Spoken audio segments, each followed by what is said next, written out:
Baik, shalom, jemaat yang dikasihi Tuhan di sana, di sini, di mana-mana.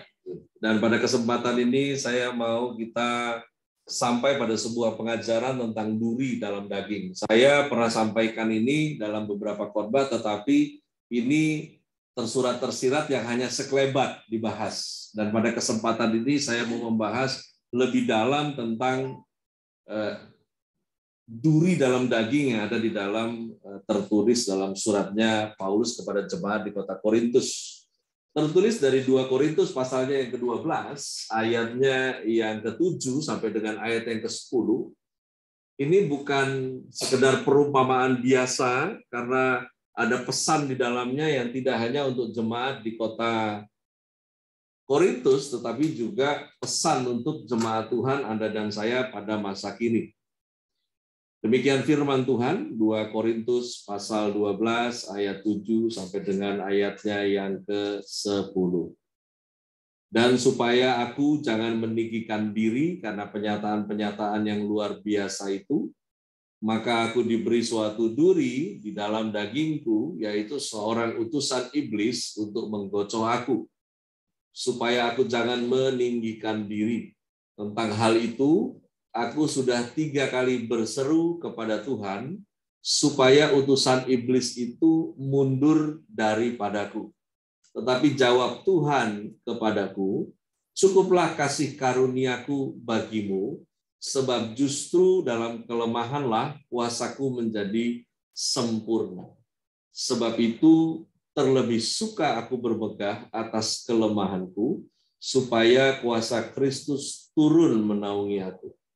Karena itu aku senang dan rela di dalam kelemahan, di dalam siksaan, di dalam kesukaran, di dalam penganiayaan, dan kesesakan oleh karena Kristus. Sebab jika aku lemah, maka aku kuat. Duri di dalam bahasa Yunani yang digunakan pada surat ini adalah kata skolops. Skolops yang di dalam bahasa Yunaninya secara harafiah, di sana tidak tertulis duri dalam daging, namun tertulis duri bagi dagingku. Jadi kalau harafiahnya ini mau dibuat harafiah lagi secara kamus Indonesia, maka tidak digunakan kata dalam, tetapi digunakan kata pada. Cuma sampai hari ini memang belum dirubah dari teks Alkitab bahasa Indonesia kita, masih ditulis duri dalam dagingku. Bahkan di versinya King James juga masih ditulis a thorn in the flesh. Jadi masih belum ada yang pas di versi Alkitab terjemahan menerjemahkan ini. Namun teks aslinya mengatakan duri bagi dagingku. Endote mois kolops. Jadi bukan durinya ada di dalam daging, tetapi duri yang mengenai daging. Jadi ini sebetulnya bukan dari dalam, tetapi dari luar.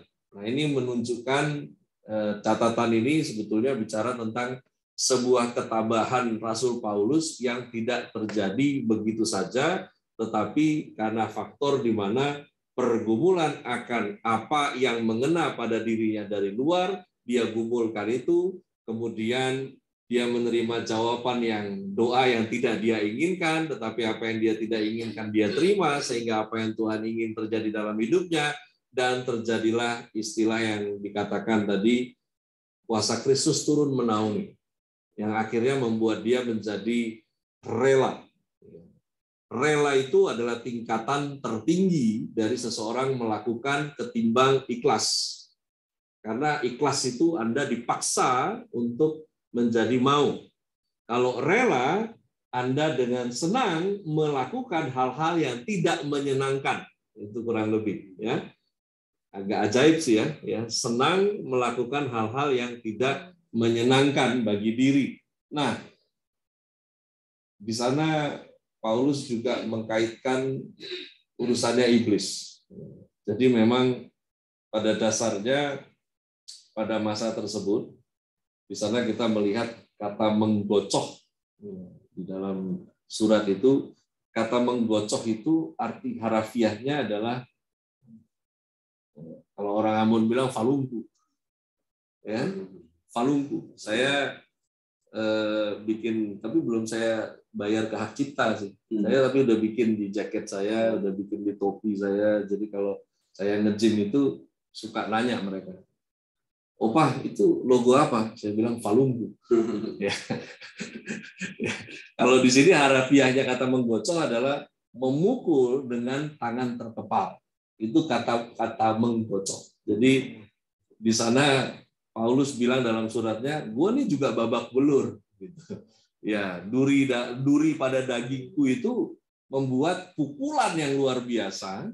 Namun dari pukulan itu saya bergumul dan meminta Tuhan untuk menghentikan ini semuanya, menuntaskan ini semua, tetapi justru bukan Tuhan mengabulkan doa untuk membuat ini menjadi hilang, namun Tuhan malah menjawab tentang kasih karunia.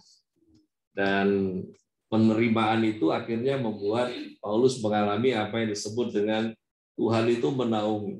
Nah, bicara tentang duri, ada beberapa kemungkinan penyakit jasmani yang kemudian secara teori diterjemahkan dan ditafsirkan tentang teks ini, di mana ada yang menyebutkan di mana istilah duri ini terkait dengan ada yang bilang karena dia bagian matanya sakit. Itu teori itu didapat dari beberapa data sejarah tentang teks beberapa surat, salah satunya surat Galatia dan beberapa surat lainnya, yang Rasul Paulus membubuhkan tanda tangan namanya menggunakan huruf yang sangat besar, font size yang sangat besar. Jadi di sana ditafsirkan bahwa ini gara-gara dia matanya nih blur nih, karena begitu makanya nulisnya begini, dan itu mungkin kemudian secara teori tafsir dibilang dia ada masalah dengan matanya. Ada beberapa yang dengan bukti sejarah bukti sejarah sekuler dengan Katolik digabung dengan Protestan lama mengatakan bahwa bagian tubuh yang sakit, ya gatal-gatal dan lain sebagainya. Ya, saya pernah sampaikan tentang tafsir ini. Tapi yang jelas ini adalah sebuah pukulan untuk seorang rasul di mana dia mendoakan orang lain menerima jawaban yang diinginkan, tetapi dia sendiri tidak menerima jawaban yang dia inginkan. Itu kurang lebih. Dan ini akhirnya menjadi sebuah pukulan. Terkait juga tentang yang namanya sakit penyakit, yang sakit dia doakan sembuh, dia sendiri sakit nggak sembuh-sembuh. Ini yang kemudian dia tulis sebagai duri dalam daging. Dan dia tidak menyebut ini sebagai alat dari Tuhan, tetapi dia mengatakan sebagai utusan iblis. Jadi pada dasarnya dalam dunia kuno, iblis itu seringkali dianggap sebagai penyebab penyakit. Dan hal itu dapat dijelaskan mengapa Paulus membicarakan hal tersebut sebagai utusan iblis. Dan di mana ini merujuk sebagai suatu kelemahan daging, suatu bentuk dari sakit penyakit jasmani yang menghambat dia untuk pelayanan jemaat. Jadi ada beberapa kali juga karena masalah tubuh ini, dia terhambat untuk deadline yang sesuai dengan waktu untuk mencapai jemaat di kota-kota yang lain. Nah, ada banyak teori tentang keadaan itu, tapi yang jelas hal penting dari pelajaran tentang duri dalam daging, di mana sedemikian penting sehingga harus diulangi, di mana Paulus bilang ini akhirnya dia bisa pandang baik karena dia menjadi dimampukan untuk tidak menyombongkan diri. Karena catatan surat yang sebelumnya adalah pengalaman dia yang diangkat surga tingkat yang ketiga, yang kalau diterjemahkan oleh orang Yahudi sebagai Firdaus ya, pada masa itu. Nah, bicara lagi tentang kerelaan mengalami penderitaan ada di dalamnya. Di mana ayat yang ke-9 di sana ada ungkapan di mana kuasa Tuhan itu turun menaungi. Kata turun menaungi itu karena gocohan tersebut berdoalah Paulus Kemudian Tuhan memberi janji tentang Dia menaungi akan kuasa. Nah, menarik adalah di mana ungkapan menaungi itu adalah sebuah kata kerja bahasa Yunani yang maknanya adalah menetap bersama. Jadi jawaban doanya kan, cukuplah kasih karuniaku bagimu. Dikatakan tentang menaungi di ayat yang ke-9 bahwa dia sampai katakan, ya saya lebih suka bermegah sekarang atas kelemahan, karena justru supaya kuasa Kristus turun menaungi. Dan ini adalah sebuah sambutan bahwa oke, saya setuju dengan Tuhan bahwa kasih karunia itu cukup. Kenapa kasih karunia itu cukup? Karena Tuhan yang mau menaruh rohnya di dalam diri saya, yang kalau di dalam perjanjian lama itu ada istilah yang digunakan oleh Yudaisme adalah kata Shekinah. Shekinah itu kehadiran Allah yang menetap. Jadi dia tidak hanya mampir, tetapi dia stay di sana, hidup di sana bersama dengan jiwa si orang tersebut.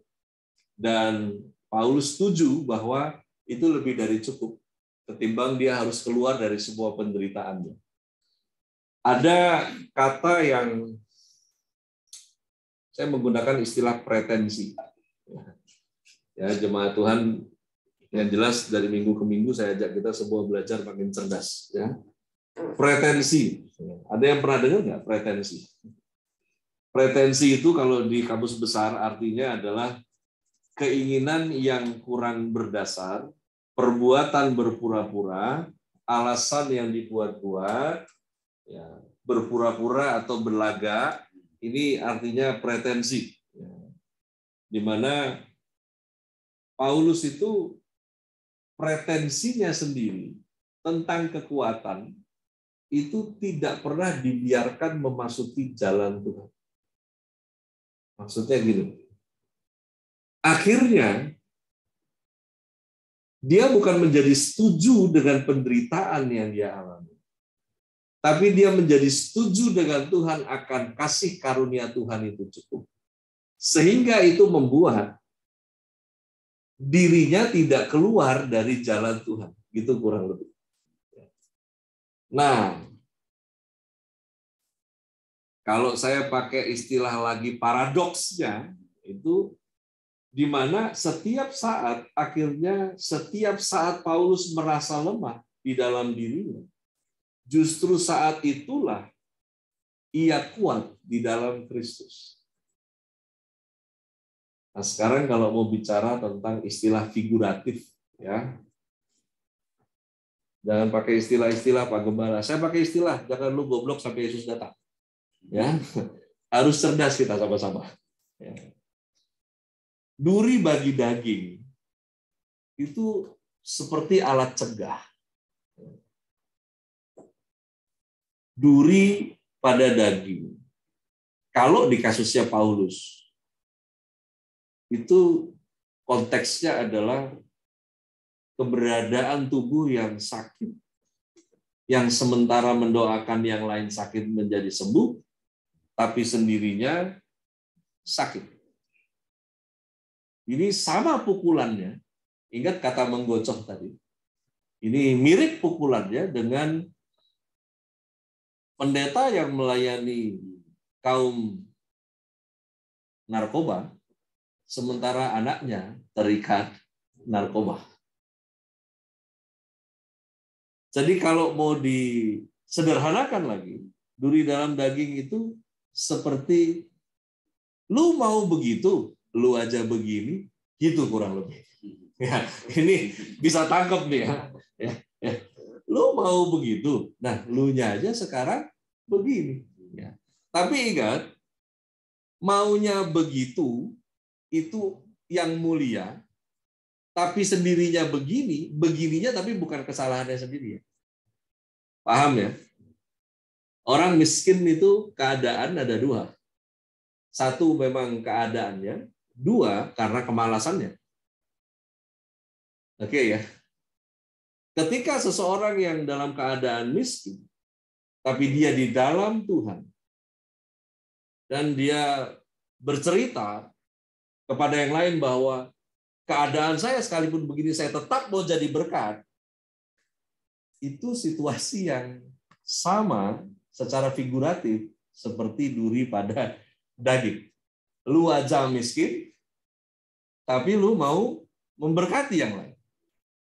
Tapi luar biasanya begini, kalau Anda rajin, tapi keadaanmu miskin, dan kamu mau jadi berkat, firman ini lagi bilang, itu bisa. Ya. Itu bisa. Karena miskinnya bukan lu bikin sendiri. Ya. Dan ini yang Anda dan saya mesti tangkap baik, bahwa dunia yang makin hari makin rusak ini, penuh dengan tipu daya. Dan yang pertama saya mau sampaikan, poinnya dari duri pada daging. Nanti bisa di next dulu bahannya. Dari yang pertama, bahwa pada duri dalam daging terdapat tipu daya dunia. Pahami ini, mengerti hal ini. Di Matius 13 ayat 22 tertulis, yang ditaburkan di tengah semak duri ialah orang yang mendengar firman itu, lalu kekhawatiran dunia ini dan tipu daya kekayaan menghimpit firman itu sehingga tidak berbuah. Kata duri dipakai di sana dengan semak duri. Dilengkapi dengan Lukas 8 ayat 14, yang jatuh dalam semak duri ialah orang yang telah mendengar firman itu dan dalam pertumbuhan selanjutnya mereka terhimpit oleh kekhawatiran dan kekayaan dan kenikmatan dunia sehingga mereka tidak menghasilkan buah yang matang. Duri dalam daging secara universal itu adalah tekanan tipu daya dunia. Masalahnya, Anda mau ditipu apa enggak? Dan itu menjadi pukulan yang luar biasa, di mana kamu memilih untuk khawatir, kamu memilih untuk menjadi kaya, karena kamu pikir kalau kaya semua beres. Padahal semua bisa beres, nggak perlu kamu jadi kaya. Yang kamu perlu kasih karunia. Orang yang dalam kasih karunia, dia bisa bereskan segala sesuatu. Makanya yang di dalam kasih karunia bisa ngomong, rela saya dalam penderitaan, dalam kesukaran, ya, di mana semua orang boleh jatuh di semak duri, karena memang dunia ini semuanya semak duri. Hanya adalah Anda mau biarkan dirimu itu terhimpit atau tidak. Karena tipu dayanya adalah kekhawatiran, tipu dayanya adalah kekayaan, tipu dayanya adalah kenikmatan hidup. Yang kemudian kita mulai mensistematis cara kita berpikir, yang karena kita memilih untuk dihimpit oleh tipu daya, maka kemudian kita membuat sebuah belief system kehidupan. Kalau gua kerja, gua dibayar. Kalau dibayar, tabung terus, gua kaya. Kalau kaya, gua bisa liburan. Kalau kaya, gua bisa beli ini. Dan di dalam kasih karunia, ternyata semuanya salah. Karena saya liburan tanpa harus jadi kaya. Ya. Semuanya sama. Karena memang Yesus bilang, yang orang dunia cari hanya apa yang akan ditambahkan kepada orang percaya. Bisa bayangkan, yang satu menjadikan ini pengejaran, tapi Bapamu di sorga bilang, enggak, itu cuma bagian dari apa yang saya mau tambahkan saja dalam hidupmu. Bukan apa yang kamu harus kejar. Oleh karena itu, dunia ini semak duri. Dunia ini setiap hari siap untuk pukul kamu dengan valumpunya. Masalahnya kamu mau terpukul atau tidak. Yang kedua, duri dalam daging sebetulnya harusnya itu sebagai pengalihan kepada tujuan Tuhan. Anda masih ingat ketika pria bernama Musa di Alkitab, menjelang usianya 40, dia tahu kalau Tuhan mau pakai dia. Karena dia tahu bocoran itu, kemudian dia bukan mempersiapkan diri, tapi membuat dirinya bertingkah seperti selayaknya seorang pemimpin. Karena memang setting cover itu lebih gampang. Ya, kamu bisa gaya kayak anak motor, sekaligus kamu nggak bisa naik motor. Itu bisa, karena cover itu paling gampang. Lu bisa dandan kayak rockers, sementara lu nada juga nggak tahu. Ya. Bisa. Ya. Dan itu yang terjadi pada Musa di usia 40. Makanya ketika ada yang berkelahi dengan orang Ibrani, dia pisahin, dia ini, dan karena orang yang dipisahin kotor, dia pukul. Rupanya pukulan dia mantap juga. Ya saya kemarin ini di Instagram lihat, ya, karena masih latihan tinju juga, jadi saya ada referensi dari bahunya mana mesti ini. Saya lihat Mike Tyson bercanda sama temennya, dan memang udah tua banget sekarang gitu, kelihatan uban-uban gitu. Tapi ketika dia bercanda, itu bercandanya aja nggak sengaja temennya mental. Nggak sengaja itu, saya lihat waktu dia bagi satu kali, pam gitu jauh banget, buset bercandanya begitu. Ya. Ini Musa di usia yang bukan di usia Mike Tyson gitu. Jadi 40 itu keren banget, mungkin full power, pukul mati dia kabur. Ngumpet sampai 40 tahun. Lalu kemudian terjadilah kitab Keluaran 3 ayat 2 sampai 4. Di sana tertulis begini. Lalu malaikat Tuhan menampakkan diri kepadanya di dalam nyala api yang keluar dari semak duri. Lalu ia melihat dan tampaklah semak duri itu menyala, tetapi tidak dimakan api. Musa berkata, baiklah aku menyimpang ke sana untuk memeriksa penglihatan yang hebat itu. Mengapakah tidak terbakar semak duri itu? Ketika dilihat Tuhan bahwa Musa menyimpang untuk memeriksanya, berserulah Allah dari tengah-tengah semak duri itu kepadanya, Musa, Musa, dan ia menjawab, ya Allah. Ini usianya dia 80 waktu itu. Tapi coba simak deh, lihat. Memang api Tuhan dengan dunia nggak akan pernah jadi senyawa. Semak terbakar, semak ada apinya, tapi semak durinya nggak terbakar, kan begitu. Lalu kemudian kembali lagi responnya manusia, bukan Tuhan mau apa yang Tuhan sedang bikin, tapi hanya sekedar penasaran kenapa semak durinya ada nyala api nggak kebakar, kan kesana saja analisanya. Lagi-lagi urusannya duri dipakai, di mana ketika pukulan terjadi dalam hidupmu, marilah peka untuk paham bahwa ini adalah pengalihan di mana Anda dan saya bisa tetap pada tujuan Tuhan. Itu cuma pengalihan. Di mana kamu diukur nggak mampu, tapi Tuhan taruh sesuatu buat kamu. Di mana kamu diberi kerinduan untuk do something yang luar biasa, sementara hidupmu biasa-biasa saja hari.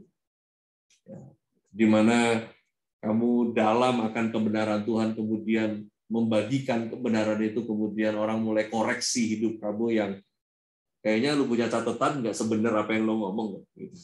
Tapi saya firm ya bahwa Anda dan saya memang bukan benar karena lakukan apa yang benar.